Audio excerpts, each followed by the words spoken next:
Salve, galera, bora lá continuar com essa série, né? A gente tá fazendo aqui uma série sobre as leis herméticas, as 7 leis herméticas. A gente tá aqui no terceiro vídeo e na segunda lei, né, a lei da correspondência. Terceiro vídeo porque o primeiro foi como eu posso dizer? Foi um geralzão, onde eu li o primeiro capítulo do livro Kybalion. Esqueci de trazer ele aqui hoje, mas nos demais vídeos eu tenho mostrado ele, eu tô seguindo ele, né? Porém eu tô lendo pelo computador porque eu tô digitalizando, né, os textos que eu vou precisar pelo PC, que fica mais fácil para eu ler aqui. Então hoje eu acho que vai ser uma das leis mais rápidas. Os vídeos estão ficando em média meia hora, 40 minutos. E se eu tentar ser mais breve, como eu tenho feito nos demais vídeos, eu tô, como eu já falei, tô digitalizando aqui o texto necessário. Mas hoje é uma lei bem simples e, como eu já disse, as leis herméticas elas são exatas, no entanto elas foram posicionadas de uma forma temporal, né, muito binária. E aqui eu estou fazendo as conexões quânticas, né, alinhando a alquimia antiga dos 7/12 momentos eternos com o conhecimento passado no hermetismo no geral, usando como base ali o Kybalion. Então, eu irei ler o texto que tem no Kybalion. No entanto, eu vou explicar aqui no geral, depois eu leio o texto, e relembrando que o Kybalion não foi escrito por Hermes, foi escrito por discípulos dele que escreveram depois, né? Tempos depois. Então já não é mais a mensagem pura e limpa, né? Já tem a interpretação deles, eles interpretam as leis. Aqui eu vou passar já na coerência, né? No atemporal, o que significa, usando os 7/12 momentos eternos, que eu sempre digo para as pessoas, para elas focarem o seu ponto de estudo. Principalmente as pessoas que seguem meu canal e que se identifica mais com a forma que eu explico, né? Desdobro as coisas, ajuda a esclarecer. Então beleza, a lei da correspondência ela é bem simples. Quer dizer o quê? Que todas as coisas, é aquela máxima, tanto que começa assim, né? O princípio da correspondência. O que está acima, o que está em cima é como que está abaixo, e o que está embaixo é como que está acima, o Kybalion. Então a maioria das pessoas, incluindo os iniciados que escreveram o Kybalion, normalmente costuma já interpretar de uma forma temporal mesmo. Por exemplo, eles falam que o que está no campo espiritual é como que está no plano físico. O que está nas outras dimensões é como que está nessa dimensão. O que acontece no céu, no astral, também é como o que acontece aqui, é semelhante. Isso não é uma forma errada de ler. No entanto, a base máxima desse ensinamento é o que está abaixo como está acima. Por quê? Porque nós, como observadores, e as pessoas que estão acompanhando os estudos já entendem que tudo é um processo, na verdade. Não há alguma coisa que há consciência se movendo dentro de um autorama da luz, né? Um processo autossuficiente que se mantém incriado, que nunca foi criado, na verdade. Nós observando esse processo que vamos mapeando e então de uma forma binária, ou seja, temporal, vai percebendo, né, vai constatando esse processo em si. Então não há o início, o meio e o fim. O início, o meio e o fim é o presente, é o passado, o presente e o futuro que nos permite discernir alguma coisa, dependendo desse tabuleiro, né? Então o presente somos nós, ao meio, o agora, observando o nosso passado, o nosso anterior, né? Nossos passos anteriores, que seria o passado, e olhando para o futuro, né? Para diante, que seria o futuro. Então esses 3 tempos, eles coexistem no atemporal. Então o que acontece? Estude aí sobre geometria sagrada, já falei nos vídeos sobre o corpo da coerência, estrutura da luz, Metatron, 7/12, tudo isso em meu canal, em nosso portal no geral, que vocês vão entender mais sobre o processo. Mas na questão que eu tenho focado aqui, que é passar conceitos para dar insights, despertar curiosidade nos novos alunos, arrebatar novas pessoas, o que deve ser entendido é o seguinte: o que essa lei máxima do que está acima, como que está abaixo, quer dizer? É o seguinte: não há mundo lá fora. O que há, tudo é mental, não é a primeira lei principal? Tudo é mental, então tudo acontece de dentro para fora. Então não há dimensões, não há outros universos, outros sóis, outras galáxias, se não houver aquele que está no agora, observando, olhando para frente, né? Então o que acontece? O que está acima, tudo é um tecido, né? Que você vai entender as 5 dimensões necessárias para que você contemple tudo, né? Que é o reino mineral, o reino da luz é o geral, né? Alfa e ômega. Então quando o ômega mergulha em alfa, inicia esse processo diante do observador temporal. Então você vai ter nesse processo, né, os 12 momentos eternos, os 7/12, só estudar. A fagulha de luz no nada ali, ela precisa fazer seus passos, um passo após o outro, sem perder o passo anterior. É assim que você vê o ponto. Se você estudar a Helena Blavatsky, você vai ver isso. Sempre eles circulam, sim, põe um pontinho, mas ninguém sabe explicar isso direito. A luz no nada ela se destaca diante da agonia, porque o parado traz agonia, então ela tem que se mover. Mas se ela se move para qualquer lado, ela é como se ela não se movesse, não tem lado nenhum. Então ela tem que manter seus passos. Então, quando ela agoniza e se destaca dessa agonia, independente para que lado ela vai, ela faz uma reta. Então, primeiro ela um ponto ao surgir, esse ponto indo para frente, seja porque a direção for vai ser à frente, ele vai se ver como 2 pontos, e agora sendo uma reta, momento alfa, momento beta, 1, 2. Então quem observa esse movimento, esse destacar, é o momento 3. Isso é a própria luz se tecendo no nada, entende? Se ela se destaca, para ela no vazio poder ter referência, ela tem que olhar para si mesma, então ela se orbita, né, e vai se orbitando, né, criando órbita após órbita, ela vai acelerando o processo e vai criando camadas, assim você tem as 7 camadas. Vou deixar vídeos ilustrativos na matéria, é só você clicar aí no topo dos comentários fixado ou na descrição do livro para ter acesso desse vídeo, para poder acessar. E veja as outras matérias, nessa em questão eu vou colocar para vocês entenderem o princípio da vibração, né, da vibração, da correspondência. A vibração é o próximo, mas estão muito correlacionados. Então eu vou colocar para vocês verem como que esse tecido vai se formando, 7 passos, né, circulando. Mas olhando em reta, você vai ter momento alfa, né, momento beta, que é um ponto, esse destaque do nada, agora ele é uma reta, né, mas ele mantém um ponto, o outro ponto e a reta. O celta, que é o momento 3, observa essa reta, então ele é o celta, né, formando o que? O triângulo. O triângulo ainda mantém o ponto, mantém a reta, né, porque ele tem ó, 3 pontos e 3 retas, né. Então agora ele é triângulo, mas ele ainda é reta e ele ainda é ponto. Então, já fazendo a forma, você tem um quadrado que mantém o ponto, a reta, correto? E o triângulo, porque se você pega um quadrado e corta ele no meio, por exemplo, você tem 2 triângulos. Então, assim a luz se faz, mantendo seus passos. Mas o que eu quero dizer com isso? Quando a luz chega no seu último passo, que é o 12, você forma um curvo Metatron. Esse curvo Metatron vai se enlaçando, se aprofundando e se distanciando desse vazio do nada. Assim ele vai formando uns reinos. Então, quando você forma com o Metatron, que é só possibilidade da luz se mover, agora ela vai tecendo, né? O ser humano mapeou esse tecido espaço-temporal. Então, ali no reino mineral, antes do reino mineral, você começa a ter o que? Os elementos da tabela periódica. Então, os elementos da tabela periódica nada mais é que essas movimentações da luz se distanciando do nada, se complexando, se aprofundando, sem quebrar os seus passos anteriores, sem se quebrar, se mantendo autossuficiente. Então, você tem o reino mineral, que tem todas as pedras e tudo mais, o reino vegetal, que é os vegetais, o reino animal, que é os animais, e o reino humano. Veja outros vídeos para aprofundar. No reino humano, quando ele entende a lógica e a sensação, ele flutua sobre o reino dévico. Então o que acontece? O que está acima é esse movimento macroscópico, que nada mais é que a mesma movimentação que estava lá no micro. Só que agora, em relativa observação ao meio aqui na Terra, você tem essa referência. Você vê o Sol, que é o plasmar da luz, da simetria, que mostra que a simetria é coerente, né, simétrica, que as estrelas não vão ao seu caminho. Então durante o dia você vai ter o Sol, o dia que o Sol não nascer você duvida da simetria, da coerência, da justiça, da vitória. Então durante o dia você observa o Sol, né, diante do Sol você marca as horas, 24 horas e etc. E à noite as estrelas e a Lua, esses sempre foram referências para você se mover, você marcar tempo, marcar era, marcar ano, marcar estações, navegar e etc. Então esses pontos macroscópicos são referências para você marcar tempo e direção, enquanto no micro são as referências para você ter as movimentações microscópicas, né? Então o que acontece?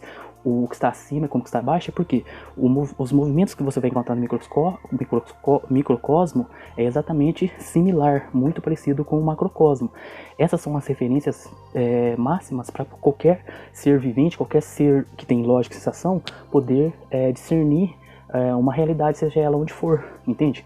Então, para além de você entender que o que está acima seria o plano astral, o plano espiritual ou o céu, então o que acontece nesses planos é igual ao que acontece aqui, vai muito além disso. Na verdade, é que independente de onde você esteja, você sempre vai ter que depender dessas referências, do micro e do macro, para você ter uma noção de plano existencial, entendeu? Se você estiver num umbral, por exemplo, você sempre vai olhar para cima e vai ter essa referência, ainda que esteja repleto de nuvens, tudo escuro, para além disso, você poderia saber que tem ali as referências máximas. No entanto, você está num plano obscuro, vamos dizer assim, mas ali todo o processo atômico acontece, as 7 camadas do átomo. É através disso aí que você consegue ler qualquer tempo, qualquer espaço. Tem referência de cores, referências de sons, referências de cores, eu falei, né? Referências de tudo, de emoções, sensações, tudo depende desse processo, entende? Então, a lei da correspondência nada mais é que isso. É que você entender que se você mergulhar em qualquer astro, você vai chegar no átomo. Se você mergulhar no átomo, mergulhando, ficando nano, bem pequeno, aquilo que era só um átomo agora parece de novo um planeta e um sistema solar. É isso que quer dizer o princípio da correspondência. Então, se você deitar e for dormir e sonhar, por exemplo, você vai depender dessa mesma referência para poder interagir com o seu sonho, seja ele qual for. Se você estiver no mar, se você estiver num planeta de cristal, se você estiver na dimensão não sei das quantas, se você estiver no reino dévico, você sempre vai depender das referências que está nesse corpo, nessa estrutura. Então essa estrutura se faz assim, nós ao meio somos como um hexagrama ambulante, que tem as referências máximas acima e abaixo para poder ter discernimento. E quando chegamos no reino dévico, acima do tecido do espaço-tempo, a gente pode mergulhar em qualquer tempo, em qualquer espaço-tempo, ou seja, em qualquer dimensão, em qualquer experiência. Podemos mergulhar no reino dos insetos, podemos mergulhar no reino, entende? É disso aí que vem todas as mitologias. Então, em resumo, é basicamente isso. E é isso. O que está acima e o que está abaixo são as referências relativas para você ter perspectiva para se mover. Porque diante do nada, imagina que não houvesse referência nenhuma, você não tem como ter relações, você não tem por onde se mover, você não tem referência, você não tem feedback. Então, esses pontos que vemos acima e abaixo é como se fosse a luz abaconeou todo o escuro, jogou o escuro ao meio, por isso que temos lá na Antártica o Sol Negro, né? Esse ponto onde ali é o ponto zero, que os deuses chegam ali, muitas pessoas já chegaram, alguns somem, você tem que ter esse entendimento atemporal para poder chegar naquele lugar. Aquele lugar ali era chamado de portal no passado, os deuses conheciam isso. Ali você entra e pode sair em outra dimensão. Mas por que outra dimensão? Porque quando você chega naquele ponto zero ali, você vai fazer essa releitura de novo das 7 camadas do átomo, 7 cores da luz, com seus 7 sentidos internos. Você faz uma releitura e vê novamente um novo mundo. Mas na verdade ali você está no zero, você pode pegar qualquer direção, qualquer tempo e espaço. Então você entra no portal, e se tiver poder criativo e a base necessária ali, o corpo, né, as pessoas, etc., você entra no novo mundo. E assim era feito, e é feito em todos os reinos atemporais. Né? Esse é um conhecimento dévico dos deuses. Então basicamente é isso, eu já concluí o entendimento. O que está acima relativamente são os astros e abaixo o átomo. São movimentos, né? O hexagrama. Estude nossos conteúdos que você vai entender. É por isso que tem o hexagrama na bandeira dos homens do mundo, dos que controlam o mundo. Porque eles sabiam desse conhecimento. Assim também como a suástica. E, enfim, as pessoas não podem querer cancelar, ou o YouTube não pode querer boicotar por causa do nome suástica, porque isso esse símbolo ele é muito antigo. Muito antes de qualquer coisa. Tem no hinduísmo, tem diversas filosofias religiosas, espirituais e assim por diante. Então beleza, eu acho que já deu para entender. Confira os vídeos anteriores para entender melhor. Se você é novo por aqui, veja também outros vídeos desse canal, entra no nosso portal, leia o livro Lúcio, Onde a Verdade é a Lei, porque ele tem muitas ilustrações explicando detalhadamente toda essa questão que eu estou explicando. Então, entendido isso, eu vou só ler um pouco aqui do que está no Kybalion, para corroborar o que eu acabei de falar, e se precisa, posicionar algumas coisinhas, né? Esse vídeo eu pretendo que fique mais curto mesmo. Então vamos lá, vamos ler. O princípio da correspondência. O que está acima e como que está abaixo. E o que está embaixo e como que está acima. O Kybalion. Este princípio contém a verdade que existe uma correspondência entre as leis e os fenômenos dos diversos planos da existência e da vida. O velho axioma hermético diz essas palavras. Foi o que eu acabei de ler, né? O que está acima como está abaixo e o que está abaixo como está acima. Então, eles falam que os diversos planos. Então, é exatamente isso. Para você ter o discernimento em qualquer dimensão, seja ela qual for, você vai precisar desse processo. Mesmo que ali, se você estiver no seu sonho, porque você expandiu, usou algum expansor ou está sonhando, mesmo que o mundo seja estranho, mesmo essa estranheza volátil, se você estiver ali sonhando, por exemplo, você está no planeta, você está em outro, você está vendo uma pessoa, ela vira um animal, sempre vai depender desse padrão, né? Então, o que chamamos de outras galáxias é você redobrando esse mesmo processo. É como você olha o tecido, você vê só átomo, aí vai juntando, não virou molécula, aí vai juntando, virou célula. E se você for expandindo e olhando mais, assim, aprofundando, né, e entrando, vai virar galáxia. Era célula, agora é aglomerado de galáxia, né? É muito similar, tem muita correspondência, o corpo humano e a natureza, né? Você pega, por exemplo, enfim, tem muitas coisas parecidas, né? A sombra da árvore, por exemplo, se você pega de cima para baixo e vê no chão, ela lembra uma torus ou uma placenta. Então tem muitas coisas parecidas, o olho, e dependendo do ponto no macro que você observa, e assim sucessivamente, porque é tudo feito do mesmo processo, dos mesmos movimentos.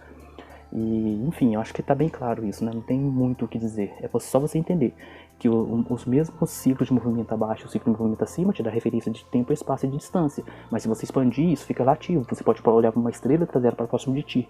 Você pode pegar e mergulhar em qualquer coisa que esteja em cima, você vai chegar no mesmo átomo. Você pode mergulhar em qualquer coisa que esteja no micro e vai aprofundando, ficando pequenininho, aquilo lá fica macro de novo. Então a distância e o tempo é relativo diante de quem observa.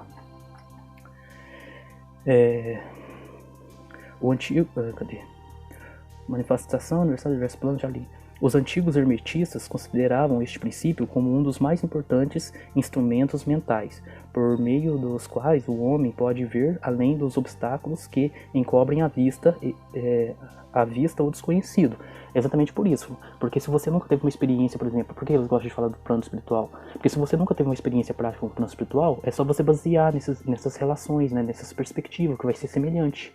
Entende? A roupagem muda. A forma de interação muda, por isso temos tantas mitologias. Mas o que não muda, independente da dimensão, da mitologia, de seja lá o que for? As emoções, elas são eternas, que são 7, né? Também, com os intervalos que você tem 12, 7 positivas, 7 negativas, 7 virtudes, 7 pecados, entende? Então, tudo muda. Nessa possibilidade infinita de existência, porque a vida é infinita, é eterna, as emoções que não mudam. Então, diante de qualquer teatro, de qualquer sonho, você vai ter as mesmas emoções positivas, as mesmas emoções negativas.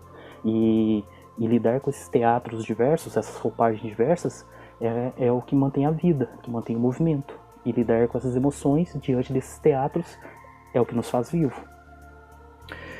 Então vamos lá. Então é isso que quer dizer que então o que era desconhecido se torna conhecido, porque você entende a base simétrica do que possibilita qualquer experiência, né? Você vai no âmbito da questão, você entende agora a alma, a estrutura da vida, o corpo de Deus, né? A estrutura da luz.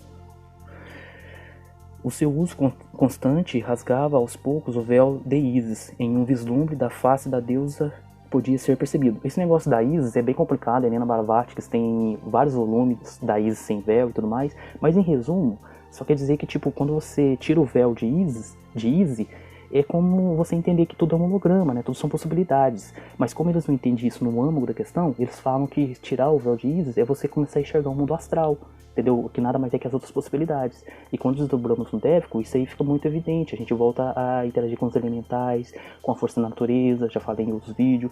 Os bosques passam a querer falar e poder falar, então vai ter um ser vivo que vai ser como se fosse aquele ambiente vivo, né? Personificado. Então é assim que você tem nas várias mitologias, ser que protege o bosque e tal. De novo, vou dar esse exemplo da Iemanjá, que é a rainha do mar, né, que fala pelo mar, e assim sucessivamente. Justamente do mesmo modo que o conhecimento dos princípios da geometria habilita o homem, então a gente está falando sobre os princípios da geometria. As pessoas sempre explicam a geometria, né, que é o efeito, né? Enquanto a gente explica a causa, como a geometria se criou e por quê. Por que é daquele jeito e não de outro? Porque é a única possibilidade possível. Para entender isso, entra na nossa matéria desse vídeo aqui mesmo, tá o link aí, que você vai ver ali. Vou deixar os momentos eternos escrito de forma poética pelo nosso mestre Bob Navarro, fundador dessa escola, que veio através de gnose. Não é um conhecimento que ele agregou aí e tal, ele fala isso desde criança, é gnose. Quem não está familiarizado com isso logo irá, é só aproximar mais para entender. Então é isso, o que a gente está falando aqui é o processo da própria geometria, como que ela se faz, a causa primária, entendeu? São 7/2 momentos eternos, como eles se formam. Então entre e veja os momentos eternos, momento alfa, beta, celta, delta, quina, secta, septa, e assim por diante, não preciso falar todos aqui. Você entendendo eles, e de forma poética, você vai entender por que a luz fez esse percurso e não outro, por que essa simetria que embasa, né, que gera qualquer possibilidade ad eterno e não outra. Vocês vão entender, é fácil de entender, porque está carimbado na existência em tudo. Os egípcios sabiam disso, eu falei muito disso nos outros vídeos. E todas as grandes civilizações que transbordam no Dévico, Atlântida, Lemúria e assim sucessivamente sabem disso. Por isso alcança aquele nível de tecnologia, de conhecimento e assim por diante. Trabalha com coisa sonora, com vibrações. Tem uma tecnologia muito avançada, baseada nas leis da natureza.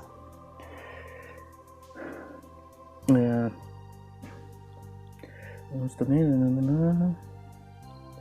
Justamente do mesmo modo que o conhecimento dos princípios da geometria habilita um homem enquanto estiver no seu observatório a medir sóis longínquos, assim também o conhecimento do princípio de correspondência habilita o homem a raciocinar inteligentemente.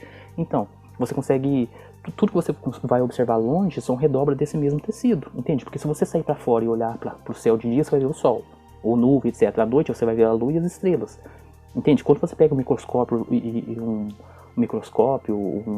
um telescópio, aliás, e manda para cima, você vai redobrar esse mesmo processo, como se você estivesse pegando e mandando para baixo. Aí você vê o átomo, ele se enlaça, né? Vai se enlaçando, a tabela periódica vai se enlaçando, moléculas vai se enlaçando, células vai se enlaçando, os minerais vai se enlaçando, reino vegetal vai se enlaçando. Então, quando você mergulha, é como se você tivesse, entendeu? Redobrando o processo, mas de forma micro, né? Você vai vendo para dentro, enquanto para cima você vai redobrar esse processo, como se ele tivesse redobrando literalmente. Então você vê possibilidades, né? Isso aí é chamado de outras galáxias e assim por diante. Correspondência habilitada o homem a raciocinar inteligentemente, do conhecido ao desconhecido, estudando a mônada. Ele chega a compreender o arcanjo. A mônada seria isso, o cubo do Metatron, que inclusive, né, enfim, Metatron é uma entidade viva também, né, que no astral, que é o mesmo Lúcifer, né, o mesmo esse portador da luz, né, quando ele plasma em tempo e espaço, ele veio como Jesus, veio como outros mais. Eu não vou citar aqui agora que não é o momento e nem se faz necessário, né. Então já vou encerrar. Eu só peguei mais um pedacinho aqui do capítulo 3 do livro Kybalion e vou ler ele, que também é sobre os planos de correspondência, para finalizar. O segundo grande princípio hermético explica a verdade que há uma harmonia, uma correlação e correspondência entre os diferentes planos de manifestação, vida e existência. Esta afirmação é uma verdade porque tudo o que está incluído no universo emana da mesma fonte, ou seja, a fonte é Deus, né? Então você tem o Espírito Santo, que é a energia que move, né, tudo. Mas essa fonte onde tudo emana são os 7/12, entendeu? Esse é o território. E diante dessas 7/12 possibilidades, você mapeia da forma que você conseguir ou quiser. Assim como nas notas, na música. São 7 notas, certo? Esse é o território da música, 7 notas. Qualquer um tem à disposição esse território. Mas que mapa, como ele vai mapear, usufruindo dessa mesma ferramenta, vai variar. Um vai compor uma nona sinfonia, o outro vai compor um funk, um punk, o outro vai compor um sertanejo, o outro vai compor não sei o que lá, assim também na existência. A gente tem as mesmas 7/12 possibilidades que é interpretada pelos nossos sentidos, que são 7. Os 5 que todo mundo conhece, o 6 que é a intuição e o 7 que é a criação. Então você depende desse mesmo autorama para criar, para viver, né, para existir. Essa afirmação é uma verdade porque tudo que está incluído no universo emana da mesma fonte. É as mesmas leis, 7/12 leis, por isso que é 7 princípios herméticos, por isso que você vê o 7 para todo lado, 12 também. Só entender isso aí, você vai entender toda essa sincronicidade que existe no mundo, né? Não existe coincidência onde tudo coincide. As mesmas leis, princípios e características se aplicam a cada unidade, ou combinação de unidades de atividade, assim como cada uma manifesta os seus fenômenos no seu próprio plano. Então acho que é isso aí, galera, ficou bem entendido, né? A lei da correspondência é entender isso, que você precisa dessas referências, essas referências estão por toda parte, o microcosmo abaixo, o macrocosmo acima, são os mesmos giros, você pode mergulhar de infinito em qualquer partícula que você vai sempre achar a mesma coisa, você pode ver os quarks, é um triângulo para cima, um triângulo para baixo, é sempre isso, esse é o segredo da consciência, do movimento. Então é isso aí, galera, se esse conhecimento te serviu de alguma forma, se você assistiu até aqui porque você achou interessante, então não deixe de deixar seu like aí que ajuda muito a propagar esse conhecimento, também não deixe de se inscrever no canal, mandar para outras pessoas, e fazer parte aí de todo o movimento. Se você chegou nesse canal através de algum grupo, porque meus vídeos são compartilhados em grupos, não esqueça, entra no link aí, tem muita coisa na matéria aí ajudando a entender melhor esse conhecimento, e no portal no geral tem conhecimento demais, de todas as áreas imagináveis, ciência, matemática, história, arqueologia, religião e assim por diante. A gente aqui sintetiza todos os conhecimentos, trazendo um ponto de união, que é o que se faz necessário para que a gente possa passar aí essa grande transformação que já começou e continua, né? Então é isso aí, galera. Agradeço aí a participação de todo mundo. Fique com Deus. Luz para nós.